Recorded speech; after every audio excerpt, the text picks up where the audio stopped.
Bienvenidos a un nuevo episodio del Experimento. Hoy voy a charlar con el amigo Marcelo Larraqui, periodista, escritor, ¿qué más? Historiador. Historiador, que es lo más importante. No, bueno, más o menos. ¿Cómo andás? Bien. Bueno, Marcelo, para el que no lo sabe, un gran escritor. Ha hecho, para mí, Galimberti es uno de los mejores libros que yo he leído. Es como una especie de iniciación forzada para todo aquel que quiera hacer periodismo. Ustedes, cuando le escribieron con Roberto Caballero, eran jóvenes, ¿no? Sí, yo tenía 32 y él 5 menos. Estábamos en noticias y empezamos de cero, digamos, con mucha incertidumbre de cómo hacer un libro y de cómo hacer un libro sobre Galimberti. Claro, claro. El último que leí tuyo, que me resultó muy interesante, es Gordon, que cuenta un poco la historia de Aníbal Gordon, una especie de policía en los márgenes, digamos, una cosa así, que ahora va a ser una serie. ¿Cómo es eso? ¿Empezás a laburar sobre ese proyecto? ¿Lo tenías en la cabeza el libro como una derivación de otra cosa?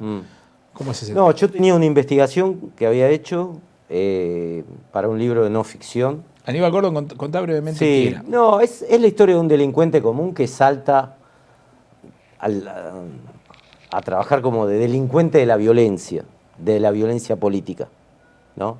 Porque empieza a trabajar todo por el conurbano, La Plata, Quilmes, trabajar en operativos. Época dictadura. En la época previa a la dictadura, cuando sale él de Devoto. Esta es la etapa de él, el paso a la política de él es a partir a la política, a la violencia política de la época, que era la política. Antes la política era la violencia, ¿no? Sí. ¿Cómo es eso? ¿Cómo la política era la violencia? Se hacía política haciendo violencia, ¿no? Todos los grupos armados, tanto de la guerrilla, de la derecha, Sí. del peronismo, todo, se posicionaban políticamente con la violencia, ¿no? No. El Parlamento era una figura que... La violencia se fue devorando el Parlamento, la justicia, las instituciones, las muertes de la AAA. Después empiezan a participar los militares para desestabilizar el gobierno de Isabel, y todo el periodo 73-76 eran algunos radicales un poco guardados, tratando de que no les lleguen los tiros, otros obviamente los mataron.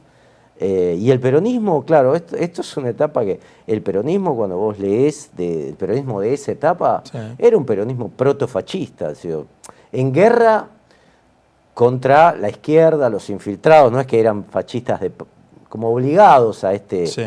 a esta idea de armar un paraestado para enfrentar al enemigo interno, ¿no?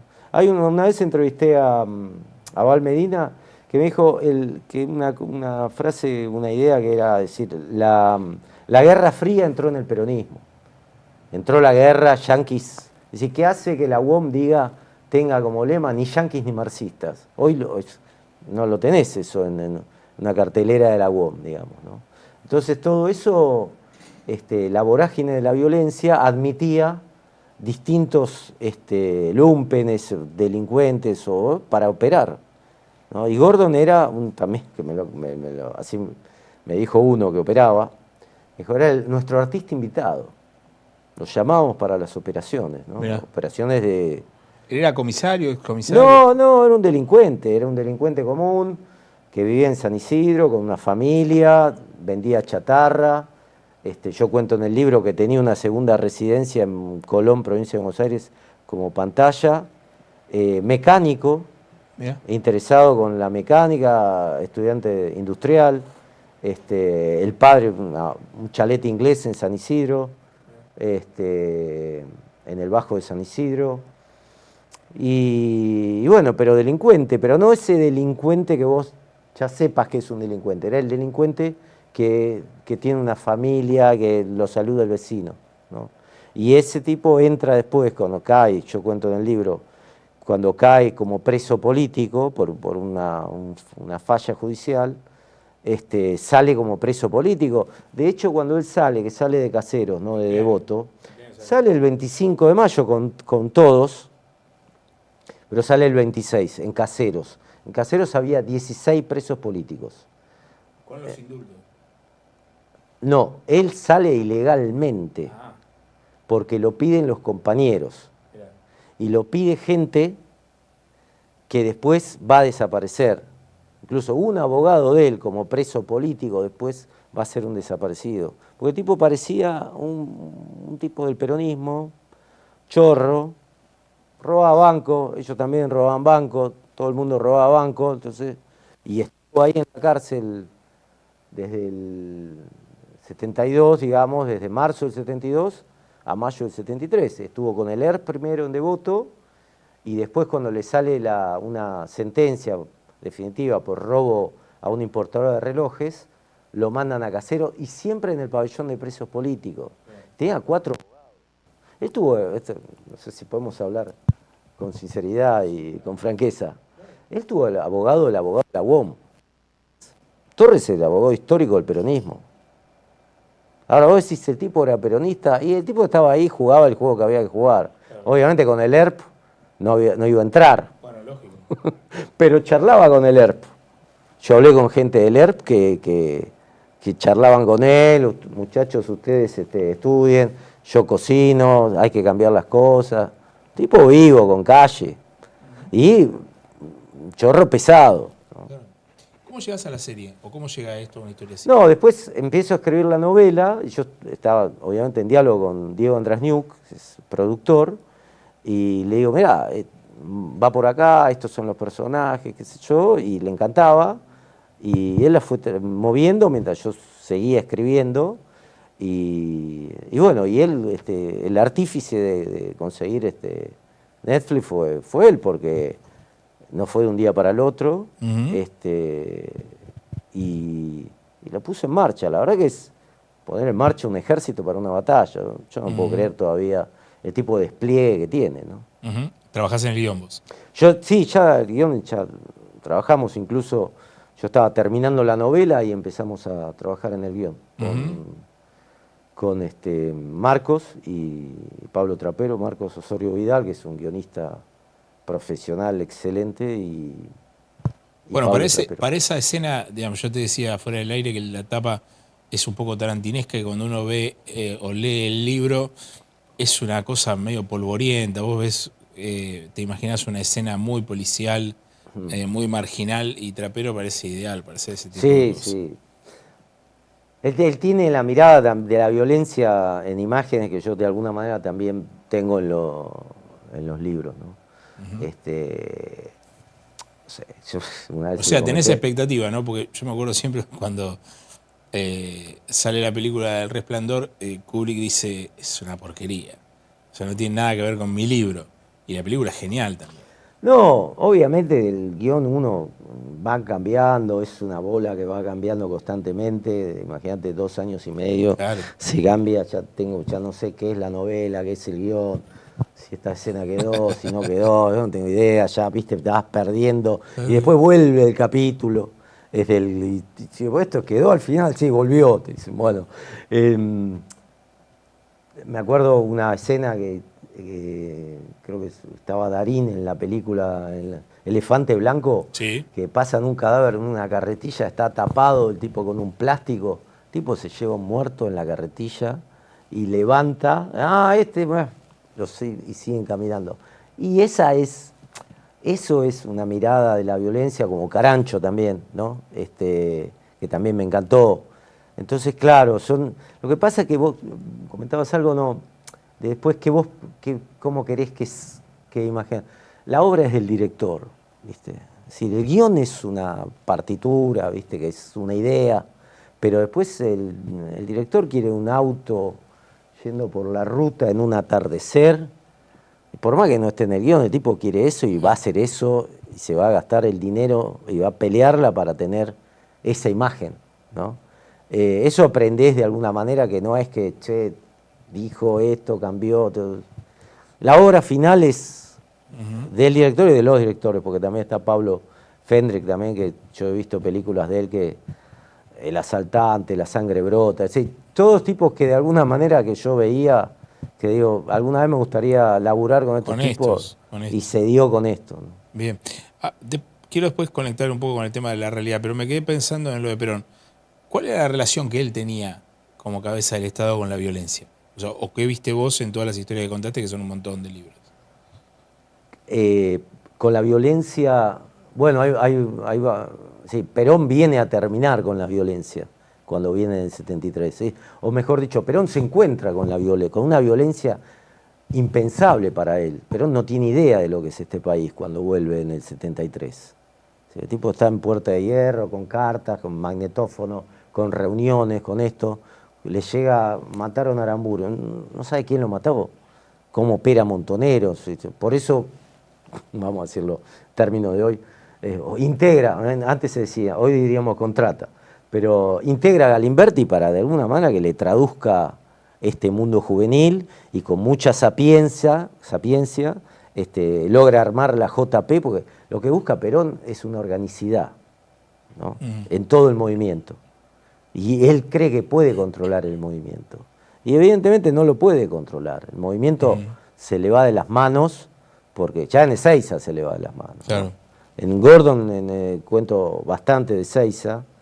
Y después, obviamente, Montoneros va corriendo cada vez más la línea, y del otro lado la van corriendo también para el otro lado, y ahí se produce la crispación, el choque, los tiros, los balazos. Claro. Bueno, pero antes de eso estaba la historia con la AAA, digamos. Él estaba al tanto de esa situación. La AAA salía en los diarios. Si vos sos presidente y te dicen la AAA mató a 3 tipos, vos le preguntás al jefe de la CIDE, che, ¿quiénes son estos tipos? Y Perón en un momento lo dice, cuando tiene una entrevista, una conferencia de prensa en enero del 74, le dice, este quilombo de izquierda y derecha, arréglense entre ustedes. Perón tiene la AAA y Montoneros y la guerrilla, el ERP, tiene claridad absoluta. Lo que pasa es que no lo puede dominar y le delega a Villar, esto lo conté en López Rega, le delega a Villar, que era el comisario de la Federal. Perón, lo que tiene Perón de muy inteligente, digamos, es que no quiere entregarle la represión al ejército, porque sabe que si vos le das la represión al ejército, tenés el golpe de Estado, y es lo que sucedió. Entonces, hasta la muerte de Perón reprime la policía, ¿no? Pero la policía se estaba preparando también para la guerrilla. La policía no podía subir al monte tucumano con el uniforme a buscar al ERP. Entonces lo que hacen ahí es todo, mirá, es toda una etapa de instrucción y de preparación de ambas fuerzas. Obviamente la del Estado, que es la más importante y la más gravosa penalmente, pero ellos también se están formando para ver qué es la guerrilla y qué es la violencia y cómo tratarla. Y obviamente toman la escuela francesa, la ley de seguridad de Estados Unidos, se van formando en esa, los policías también, y también se prepara la guerrilla, se van formando, al principio es un periodo muy inocente. Ahora, esa violencia sigue después, incluso de la dictadura, ya con el alfonsinismo, en una situación medio marginal, digamos, ya apagándose. Quedan los hombres, no queda el sistema. Todos estos personajes quedan sueltos. Claro, no queda el sistema, no queda la estructura terrorista de la dictadura, pero quedan los hombres que sirvieron ¿no? Está en la película que se filmó en vivo en esa época, en Retirada, de Rodolfo Rani, no sé si te acordás, que él respondía a Sofovich y le dice, me quedé sin laburo, ¿qué hago ahora en democracia? Y sí, es ese tipo de violencia. Sí, lo que tiene Alfonsín, que corta de alguna manera, corta con todo el nunca más, consolida la democracia y corta con la idea de la violencia como resolución de conflictos, que era una idea muy setentista, resolver el conflicto por la violencia. Había sectores que igual pulsaban fuerte ahí todavía. En los 80. Por sostener, claro. ¿En qué están pensando? No, sectores sueltos, digamos. O sea, el proceso de violencia se mantiene. Sí, había nichos, había cuevas de la CIDE, de servicios. Después también la pelea de los militares para que no lo juzguen, que es en el caso de los Carapintadas y las rebeliones de Seineldín, pero ya la violencia queda fuera de moda, digamos, pasa de moda la democracia, aún con los problemas económicos, se establece hasta hoy, ¿no? Y soporta todo, ¿eh? ¿Qué es todo? Digo, todos los gobiernos, las crisis institucionales, el hambre, la pobreza. Sí, desde el 83 a la fecha. No te resuelve los problemas, pero los atenúa. O sea, vos no, está bien, yo eso podría es una lectura mía, ¿no? Yo veo cierto rebrote de violencia política. ¿En qué lo es? No, lo veo. Lo que pasa es que no sé bien a qué está relacionado. Digamos. Si está relacionado con un Estado que fomenta los extremos de una manera muy fuerte y que además al estar tan despolitizado medio que no los tenés dentro del mismo corral. Hay una crispación muy grande en la calle. Hay gente, bueno, el otro día en Quilmes hubo un señor, un abogado que le pegó a una señora. Sí. Digamos, se ven cosas que están vinculadas. No sé cómo lo evalúas vos. No, bueno, lo que pasa es que, claro, yo vengo con...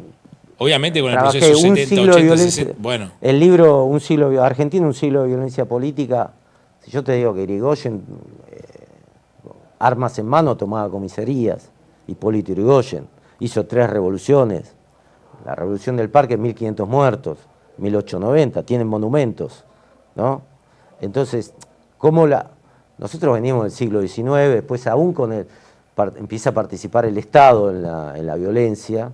Entonces, todo eso se corta en el 83, después pueden quedar resabios, después pueden quedar locuras estas, como de un tipo que golpea, pega porque tiene la cabeza quemada, sí. Le dicen que los otros son comunistas. O sea, vos no ves un proceso hoy de reverdecer de violencia política o que haya cosas a las que hay que prestarle atención. No, pueden ser casos aislados, pero no veo organizaciones clandestinas Sí. o paraestatales o clandestinas particulares, digamos, que promuevan la violencia para generar terror. El intento de asesinato a Cristina con esa banda medio de lúmpenes no tiene ningún punto de conexión con eso. Puede Por más que haya ser sido una fallido. bandita de quemados que dijeron vamos a jugar a esto. No sé qué dice el expediente, No. si hay algo más arriba, eso la verdad que no. No hablo de eso, digo como emergente. Puede ser también bandas marginales que digan, en vez de vamos a jugar a esto, dijeron vamos a jugar a... Porque también está la cosa de Cristina nos está volviendo loco, Cristina, y eso también puede generar violencia. Sí, la psicosis, entra en una psicosis individual o de un pequeño grupo, pero cuando vos mirás los 70 o estudiás o qué sé yo, digo, lo que era eso como proyecto de transformación, no era tampoco una violencia de psicópatas, era un proyecto de transformación política, social, económica, que tampoco era un caso único argentino, se da en toda América Latina y en Europa también, de transformación de la realidad, con distintas vertientes, distintos canales, distintas ideas, y acá con algo muy propio y único, que era el peronismo. Montoneros era la única organización armada que participaba de actos electorales en América Latina. En América Latina no existía la idea del parlamento, ¿no? La idea de la democracia para estas guerrillas, ¿no? Por eso te digo, esto no quiere decir que todo lo tengamos que mirar según los 70. Ahora, tampoco, digo, obviamente hay que prestar muchísima atención a todos estos delirios callejeros, porque el problema que tiene la violencia es que cuando se desata es muy difícil después, lleva mucho tiempo desandar y que vuelva para atrás. Todo eso. Empieza con cosas que podrían estar ocurriendo hoy. Viste que uno dice, cuando habla de la crisis económica y política, dice, bueno, la crisis económica empieza con alguna cuestión, siempre. Empieza con una crisis del dólar, En el caso de la violencia, ¿hay algún indicador en particular para decir, bueno, acá, ojo, intentemos frenar esta situación porque se puede espiralizar? Sí. Bueno, pero digamos, 2001, crisis económica generó un estallido de violencia. Sí. Cayó un gobierno. Sí. Eso tiene que ver más con lo social y económico que con lo político puro y duro, o como nosotros entendemos los partidos políticos. Hoy no vas a tener un partido político fogoneando una crisis con movilización popular para la caída de un gobierno. Sí. Eso se va dando, se van dando las condiciones más de abajo para arriba que de arriba para abajo. Sí. No, pensaba también en la historia de que el juicio de la Junta quizás haya terminado con esa idea de alguien que pueda comandar una violencia política desde fuerzas del Estado que sea de volumen, digamos. Te pueden aparecer marginales, pero eso lo tenés aplacado. Pero vos, a ver, eso es lo marginal, pero vos decís, algún dictador, digamos, que... Porque, por ejemplo, no sé, después de los juicios de Nuremberg en la Alemania nazi, uno decía, bueno, no pasa nada, pero hay rebrotes de nacionalsocialismo dentro de Alemania, que no son masivos, pero vos tenés como una especie de reverdecer de una ideología muy ultraconservadora dentro de un país Sí, así. bueno, eso también se da incluso antes en la Alemania de los años 30. Sí. Acá en lo discursivo, esto es un poco... Lo discursivo también había... La violencia también empieza con la deshumanización del otro. Si el otro es una cucaracha y no es un adversario político, es una cucaracha que vos la tenés que... Entonces ahí hay una idea de la violencia. En los 70 también se hablaba del exterminio del otro, del enemigo, ¿no? Del insano, del enfermo mental, ¿no? Eso es muy de protonazismo y es muy peligroso en el discurso, es decir, para una democracia. Vos en una democracia no podés tratar al otro, al que no piensa como vos, como una cucaracha, un enfermo mental, un insano. Cuando dicen cucas, ¿qué quieren decir? Es una pregunta que hago. No, refieren al kirchnerismo de una manera, ¿cómo decirlo? Marketinera desde lo negativo, tiene un intento. Claro, pero tiene que ver con cucarachas. Es posible. Claro. O con la idea, con la doble idea. Con la idea. Entonces, eso es corrosivo a la democracia, ¿no? El otro siempre fue una fantasía no sé si llamarlo, del antiperonismo, de terminar con el antiperonismo, una fantasía tonta. Me acuerdo cuando ganó Macri en el 17, decían, bueno, pero ¿se puede terminar con el peronismo? ¿Puede desaparecer? Digo, ¿qué idea de democracia podés tener que desaparezca el que no piensa como vos? Sí, que desaparezca el otro partido político. También con esto de Milei, ¿no? Hay que pensarlo también, que no es que termina Milei y las ideas de Milei van a desaparecer. Se pueden ir extinguiendo, no sé, eso va, pero entra en el juego democrático. En tanto todo se mantenga en el juego democrático, la cuestión del discurso político, la pelea política, después está cuando tomás, porque el tema del discurso es peligroso, porque después pasás a que el otro es un delincuente ideológico. ¿Se entiende? Es decir, el insano, porque es comunista, digamos, sí, porque son enfermos mentales, porque Caputo habla del comunismo, los que no piensan como él son comunistas. Sí. Una cosa totalmente irreverente y irrespetuosa con la democracia, con el juego democrático, ¿no? Generar un temor y el problema es, el paso siguiente es cuando ese comunista, entre comillas, es un delincuente político por ser comunista. Ese es el riesgo a la democracia, ¿no? Que viene desde el Estado, claro, que puede empezar en lo discursivo. Bueno, lo que pasa es que ese parece ser el corazón de la construcción de Milei, digamos. La construcción de un enemigo, yo creo que no tiene ningún efecto en el mediano plazo, pero es parecida a la construcción que tuvo Macri, con un poco más de ánimo. Es decir, bueno, y después vos te pones a pensar en ese sentido y decís, che, pero si la política es seducción, ¿qué sentido tiene de que vos anules a la mitad del electorado? Y ganes por uno. Y sí, ganarás por uno alguna vez, y a la larga... Sí. Bueno, el kirchnerismo también apostó a eso. Bueno, por eso. Eso te iba a decir, Cristina, lo que tenía, que el kirchnerismo también tenía una situación de amigo-enemigo.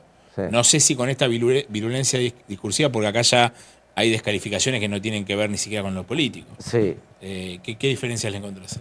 Bueno, que ahora está sostenida por un movimiento de derecha/ultraderecha global mucho más fuerte que lo que llamaríamos los populismos latinoamericanos. Sí. ¿No?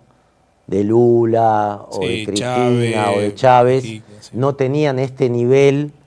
Sí, bueno, vos escuchás discurso de Chávez, discurso de Maduro, y sí tienen un nivel, sí, que están como fuera de la democracia, sí, ¿no? Que son movimientos masivos, peligrosos también, porque después, che, si vos no entras en ese movimiento, ¿qué pasa? El primer peronismo también tuvo cosas fuertes, ¿viste? De limitaciones a la libertad de expresión, el opositor no podía hablar en Radio Nacional, en el primer peronismo. ¿No? Tío, en el 73, 74 también el peronismo era autoritario, desde lo estatal y todo esto. Ahora, por eso esta construcción de la democracia a partir del 83, que es muy valiosa, tiene que ser cuidada también en lo discursivo, ¿no? Porque ya el problema es que cuando dicen cualquier cosa, entonces esa cualquier cosa ya es admitida. Sí. ¿No? Te vas acostumbrando a ese cualquier cosa, ¿no? Que vos sos un enfermo mental. Entrás en la dinámica. Entrás en la dinámica y vos le respondés, no, enfermo mental sos vos. Entonces digo, ¿de qué estamos hablando entonces? ¿O qué estamos discutiendo? Pero bueno, hay resortes, se supone que hay resortes. Ahora Estados Unidos le está diciendo, che, ordenate un poco, habla con Puyaro, habla con los gobernadores. Digo, no, pero mi discurso es otro. Dice, no, bueno, pero te estás quedando solo, no tenés votos. Tampoco podés tener un gobierno que viva a vetos, ¿no? No, tampoco podés gobernar que cada ley que no te gusta no sale y llevas al Parlamento. Bueno, yo ahí soy medio crítico siempre con el rol de la sociedad también, porque es muy antipático, pero la verdad me resulta interesante como concepto de discusión, que es la sociedad tiene responsabilidades profundas en este tipo de procesos. ¿Qué dice Milei? Milei dice, yo saqué el 56%. Y validaron cuál era mi propuesta. Y vos decís, pero esa es la interpretación que él tiene del voto. Sí, pero no es la propuesta. Vos escuchabas el Milei antes lo que decía. Casta decía, política. Sí. ¿Dónde estaba la casta? Burrich, Caputo, millonarios, mega millonarios en el poder, haciendo negocios, corrupción. ¿Dónde está la casta que vino como tiro? Digo, eso es lo básico. Después, la macroeconomía la vamos a ordenar. Estamos todo el día pidiendo plata. Che, lo mismo que vos vivas en tu casa, diga, me va bárbaro y estás pidiendo crédito a todos los bancos del mundo y al vecino y a todos lados. Y decís, no, la macro la tengo ordenada. Decís, vivís una irrealidad total. Después el ajuste, no, va a pagar la casta política. No sé si le sacaron un remis en el Parlamento o hay un asesor menos, pero sí se sintió. El problema con Milei, desde mi perspectiva, es lo ideológico, ¿no? Venir a romper el sistema público. Esto es lo que él no decía, digamos. Decía, sí, hay mucho gasto público, están los munipa, esto, lo otro, pero en el medio, con ese discurso, te rompió el sistema público de salud, de educación. Sí, lo que pasa es que la sociedad queda muy eclipsada después de los procesos de crisis. Digamos, si vos tenés 200% de inflación que le nubla la vista, que es lo que dejó Massa en la última parte, vos decís, que venga se justifica. Cosa. Claro, el tema es que en ese que venga cualquier cosa, también se nubla la visión en el momento de elegir, porque a ver, esto no es Macri ganando en el 15. O sea, Macri era parte de una coalición política. No, pero además nosotros que estábamos en el medio podíamos saber lo que era Macri. Ahora, la gente común había visto un tipo que había triunfado en Boca, que fue 2 o 3 veces alcalde de la capital. Digo, bueno, este tipo votó. Ahora acá estaba más a la vista que el resultado podía ser también. Había, lo de la inflación. Había más problemas ahora que en el 15. No, había más problemas en el 23. Por eso, que en el 15. Para un emergente como también apoyado, ¿no? Apoyado para. Siempre se apoya a la lista colectora para robarle al otro. Y bueno, y el tipo se fue cebando, le fueron dando lugar también. Y mucha gente decía que se rompa todo. Ahora lo llamativo es el apoyo del poder económico. Históricamente han apoyado procesos de gobiernos constitucionales con alta violencia política sin importar qué es lo que pasaba en los métodos. La dictadura militar.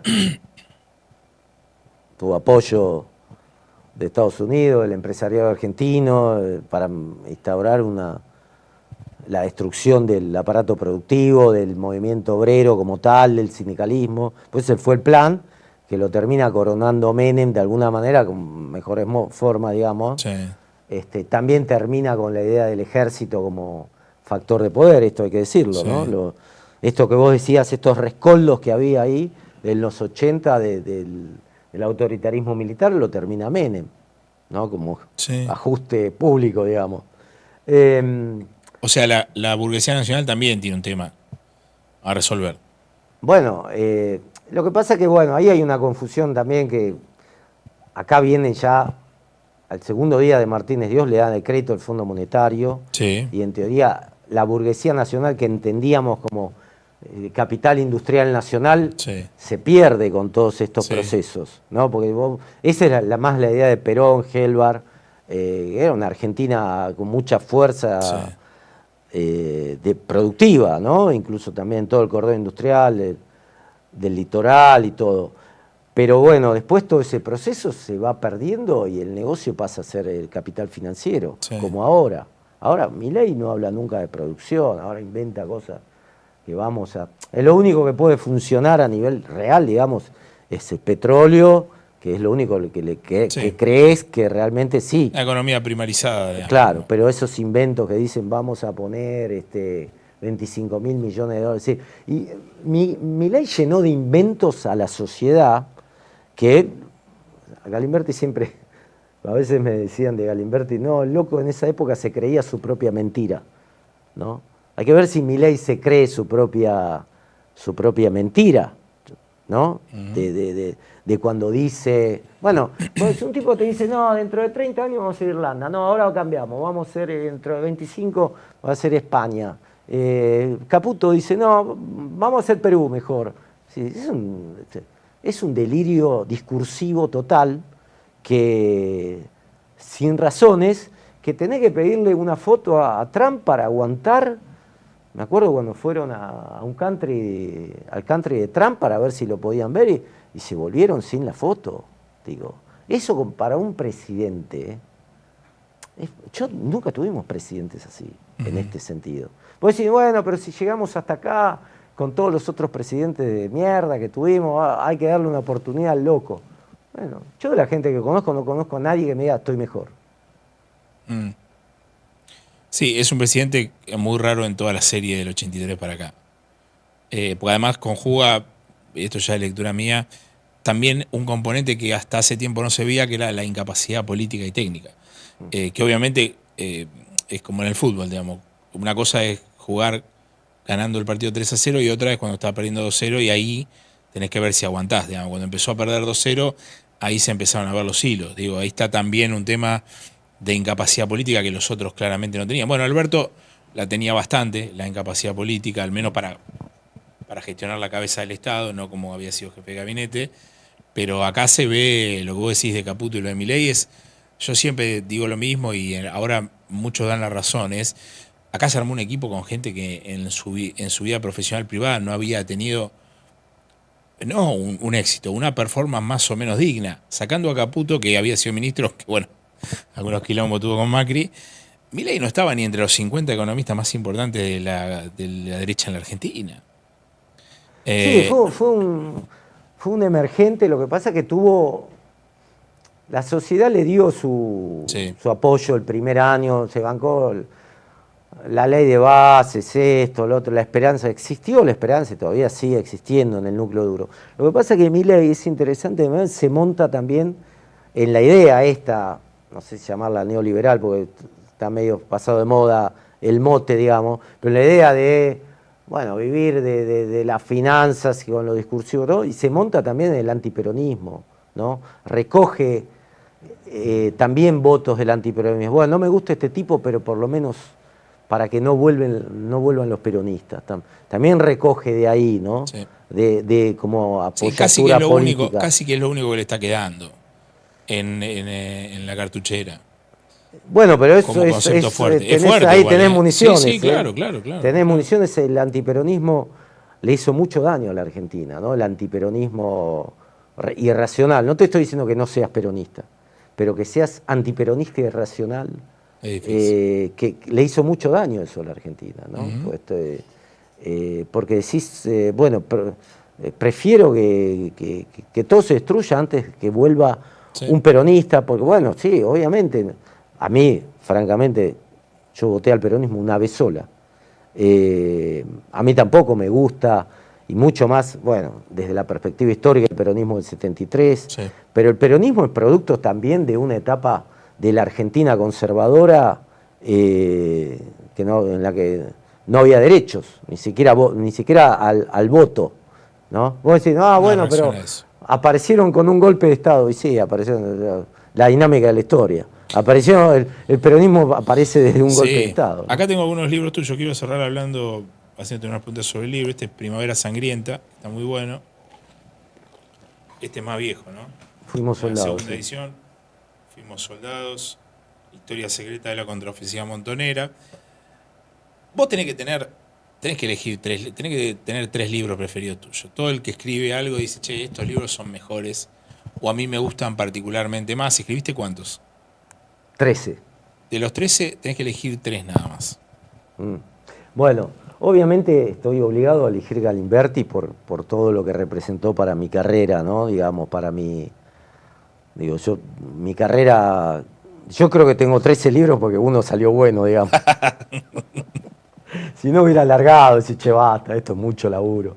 No, Galimberti fue como casi un milagro, digamos, que esto saliera así, cómo salió, ¿no? Un milagro por quiénes éramos nosotros, quién era el personaje, la editorial.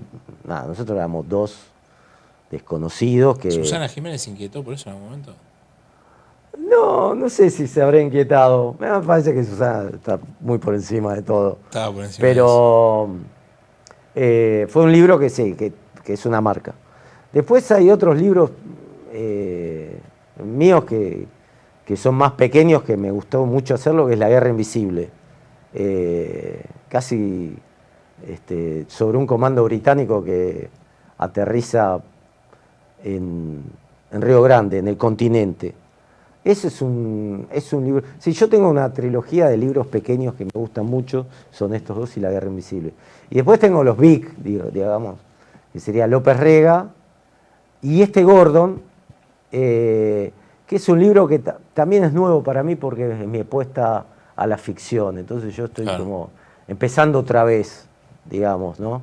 Con Gordon, la ficción me permite una nueva carrera. Licencia, claro.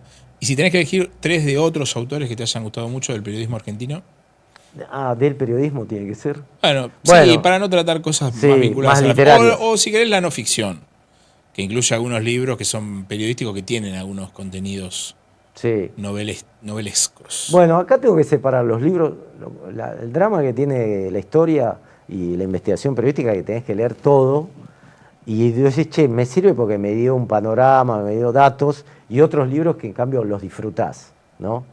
Yo te voy a decir un libro que siempre cito, que tiene que ver con la literatura y la historia, que a mí me marcó mucho, que se llama Respiración Artificial de Piglia. Claro. Ahí ves la historia argentina y ves la literatura y ves es una novela epistolar. Bueno, ese libro que lo leí, creo que me decidí a escribir a partir de ese libro.